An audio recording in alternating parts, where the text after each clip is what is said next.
Salut, j'espère que vous allez bien, c'est Xavier. On se retrouve pour une nouvelle vidéo là où on va parler de la sortie d'iOS 16, de WatchOS 9 et de tvOS 16. Les petites nouveautés d'Apple, ça sortira ce soir. On est le 12 décembre 2022. Je suis en train d'enregistrer cette vidéo. Je sais pas comment la sortir à temps. Au pire, ça sortira demain, hein. On fait avec. Petit récapitulatif donc dans cette vidéo des fonctionnalités que vous allez retrouver sur donc les nouveaux OS d'Apple qui sortiront donc ce soir, le 12 septembre 2022. Et aussi, c'est important de savoir, est-ce qu'il faut les installer maintenant ou attendre un petit peu avant de les installer? Parce que oui, qui dit nouvelle release dit aussi nouveauté et dit nouveau bug potentiel. On va voir ça tout de suite dans la vidéo. Donc ce soir, c'est la sortie d'iOS 16. Alors aux nouveautés, on va faire un petit récapitulatif, hein. J'ai mes petites notes parce qu'il y en a quand même pas mal, mais on va pas trop rentrer dans les détails. Donc une des nouveautés assez sympas, c'est l'écran de verrouillage que vous allez pouvoir éditer, mettre votre fond d'écran, ajouter des widgets et avoir un écran de déverrouillage par type de mode de concentration. Ça, je vous laisserai regarder, c'est assez bien foutu. Fonctionnalité assez sympa qui était attendue chez Apple. Mais comme d'habitude, je trouve que c'était plutôt bien pensé. Et vous verrez, il y a des petits effets sympas entre l'horloge, le fond d'écran, etc. À tester et à voir. Vous allez avoir aussi des améliorations donc, sur le mode concentration, avec une fonctionnalité d'édition beaucoup plus puissante, poussée, enfin plus réactif. Vous allez avoir aussi la photothèque iCloud partagée, qui va vous permettre, donc depuis votre iPhone, votre Mac ou autre, de créer une photothèque partagée depuis la photo. Et vous allez pouvoir la partager en fait avec vos amis, votre famille, etc. Pour que chacun puisse ajouter des photos ou voir en supprimer, etc. C'est vraiment sympa comme fonctionnalité. Côté message, on va pouvoir corriger ou annuler l'envoi d'un message. Alors annuler l'envoi d'un message, pourquoi pas. Des fois j'ai peur que ça puisse un peu détruire les conversations, à voir comment chacun l'utilise. Par contre le fait de pouvoir modifier un message, ça je trouve ça top. Enfin, le correcteur orthographique qui a tendance à se tromper, qui remplace des mots, qui ajoute des S ou des choses bizarres, des fois vous envoyez d'un message, ça ressemble plus à rien, faut dire ce qui est. Bonne nouveauté. Côté mail, on va avoir la recherche qui s'améliore. On va pouvoir annuler ou programmer l'envoi d'un message. Ça, c'est une fonctionnalité que je pense que la plupart des pros attendaient, surtout programmer l'envoi d'un message. Concernant Safari, on va voir la fonctionnalité en partenariat avec Wallet d'Apple, qui va permettre en fait de gérer des codes d'accès qui à terme devraient remplacer nos mots de passe. Je pense que je referai peut-être une vidéo sur cette partie-là parce que c'est... Enfin, moi, je trouve ça assez étrange. Déjà que les gens ont du mal avec leurs propres mots de passe, là, remplacer les mots de passe avec des codes, enfin, on s'y perd. Vous allez avoir les groupes d'onglets partagés aussi avec Safari, pouvoir partager des groupes d'onglets avec vos amis, vos familles, etc. Sympa pour les listes de cadeaux de Noël en fin d'année. Vous allez avoir le texte en direct sur les vidéos. Donc avec votre iPhone, votre iPad, enfin ça viendra après sur iPad, mais sur l'iPhone vous allez pouvoir regarder une vidéo en fait et avoir le texte, s'il y a du texte qui apparaît, pouvoir le souligner, le copier. Côté plan, qu'est-ce qu'on a de beau? Ah, côté plan, j'avais oublié. La possibilité d'ajouter des arrêts lors d'un trajet. Alors ça je trouve ça pas mal, par exemple vous vous rendez, je sais pas, chez des amis, vous devez acheter le gâteau et ils habitent loin, alors remettre de l'essence pour pouvoir repartir. Et bah là, ni plus ni moins, sur le trajet, vous ajoutez la boulangerie, la pompe à essence, et Apple Plan s'occupe de tout pour vous. Fonctionnalité bien sympa. Freeform, alors ça c'est une petite nouveauté qui va apparaître aussi sur tous les OS côté Apple. Freeform c'est l'équivalent d'un tableau blanc.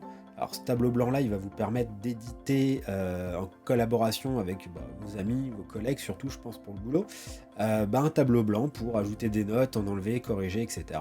Un outil bien sympa lors d'une réunion par exemple. End off, côté FaceTime. Alors qu'est-ce que End off avec FaceTime? C'est une fonction qui améliore End off, qui va permettre en fait de switcher FaceTime, donc votre call FaceTime, de votre iPad vers votre Mac ou bien votre iPad. Tout ça en temps réel.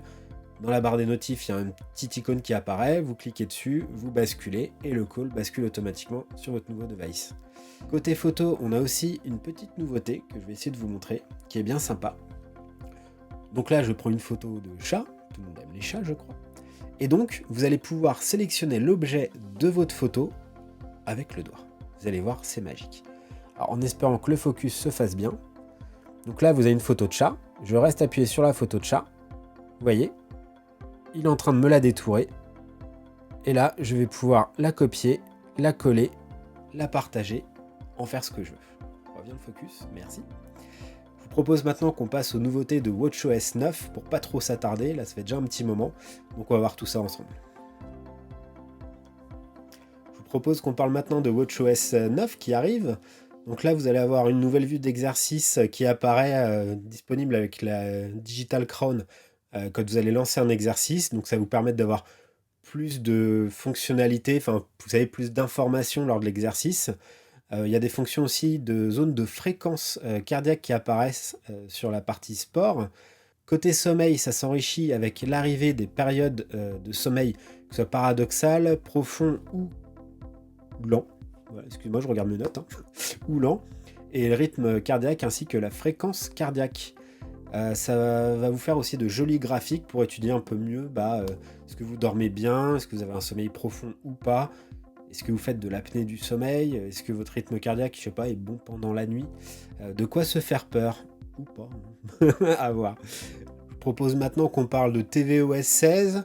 Donc côté tvOS 16, on va avoir l'arrivée du HDR10+ sur l'app Apple TV.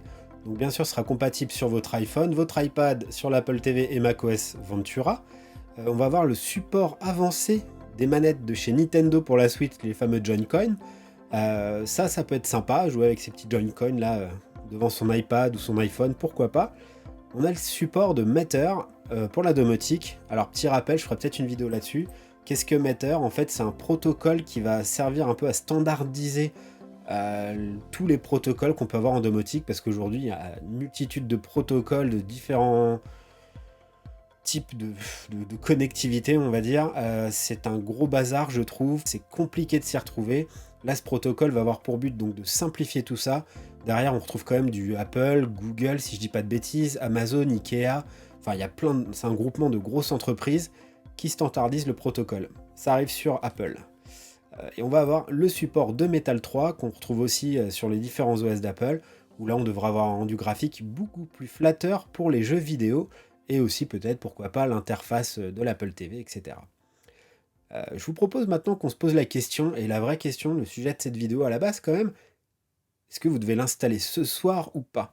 Donc là, avec toutes les nouveautés que je vous ai annoncées, ça donne envie, mais est-ce que vous l'installez? On va voir ça tout de suite. Comme on le sait, à chaque fois qu'un nouvel OS sort, le mieux c'est d'être patient. Certes, toutes les fonctionnalités là vous donnent envie de les essayer, de les utiliser dès ce soir. Je dis ça, il est déjà 17h, ça sort dans 2 heures.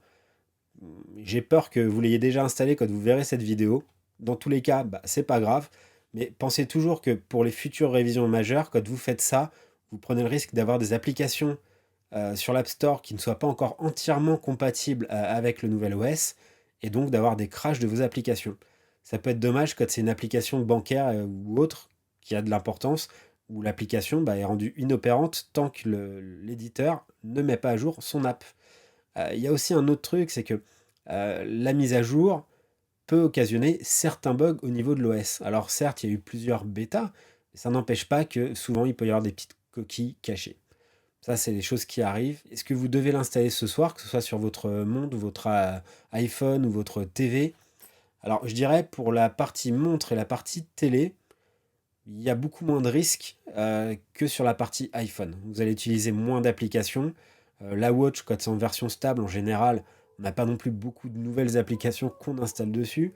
Par contre, côté iPhone, pour le commun des mortels, je dirais, si vous le pouvez, attendez la version 16.1.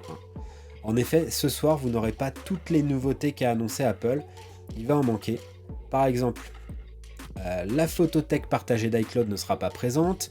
L'édition ou l'annulation de messages, ça ne fonctionnera qu'avec iOS 16. Donc si vos amis ne mettent pas à jour, ça ne fonctionnera pas, tout simplement. Vous allez avoir aussi l'annulation ou l'édition de messages qui ne sera compatible qu'avec les appareils sous iOS 16. Donc si vos amis n'ont pas iOS 16, ça ne fonctionnera pas. La partie Matter, par exemple en domotique, n'arrivera pas tout de suite. Freeform, le tableau blanc, pareil. CarPlay, c'est pas avant fin 2023, donc là c'est encore un autre sujet. Mais comme vous le voyez, il y a aussi peut-être les risques d'optimisation, de consommation de batterie.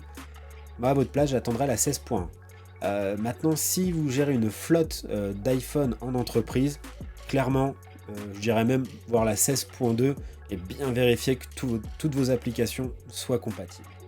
Donc ce soir, certes la mise à jour sort, moi je vous conseille d'être patient, si vous le pouvez. Maintenant, si vous voulez tester, Faites-vous un grand plaisir, faites vos installations et je vous souhaite une happy mise à jour. On se revoit bientôt pour une autre vidéo. Salut!